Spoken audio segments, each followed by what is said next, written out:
Now, the Clare Camogie crisis, as it's called, Kildare. sorry, Kildare, sorry, apologies. But there's been an open letter released to the county's clubs by GPA, and I'll just read out some of it. In terms of this is the Kildare intermediate Camogie team being withdrawn from the All-Ireland Championship, and they've appealed to clubs to convince the executive to reverse the decision. The players were informed via WhatsApp. This has caused great distress to us all as a playing group and indeed anger. This is not only because the decision has been taken without our consent, but also because of the disrespect that has been shown and how the decision has been communicated to us. We want to be very clear. We want to represent Kildare to the best of our ability in the Camogie Championship. This is and has always been the case. So there's a bit more to it.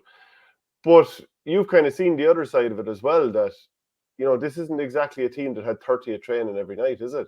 No, it is. In any of these cases, you're kind of just looking for probably what you're hearing is probably not the full story, and you need to kind of get balance to the two sides.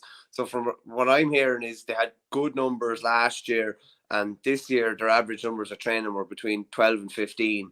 They haven't actually trained collectively since the week before Easter, which is the guts of a month ago. So they haven't really trained since the end of the league. They're in Division 3A league. I think they were beaten in a semi-final, but they've been really, really struggling with numbers. And I actually tried to contact someone in the Kildare Camogie board. Now, nobody got back to me, but it's looking increasingly likely that they're not going to have a team this year in the championship. They've already been pulled. It doesn't look like there's going to be a reprieve. It doesn't look like this kind of impasse with the county board, that there's any sort of solution is going to be found.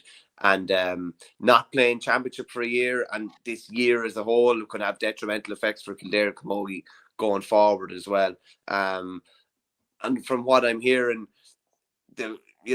plenty of what the player's statement, plenty of what's in the player's statement is correct. Some other things maybe are a small bit debatable. So I think there's kind of maybe two sides to blame in this, maybe more so than has been maybe said in the media at the moment, because people just latch on to whatever is happening. I'm not saying the county board are blaming us, far from it, and I'm not blaming the players either, but there's probably somewhere in the middle is probably a bit closer to the truth. Yeah, because generally it's kind of like a statement out from the players, and then everyone kind of rallies in behind that and blames the old, the dark side, which is generally the county boards. Because people assume, there's dinosaurs in there or whatever. But like, it's interesting to get that bit more behind it.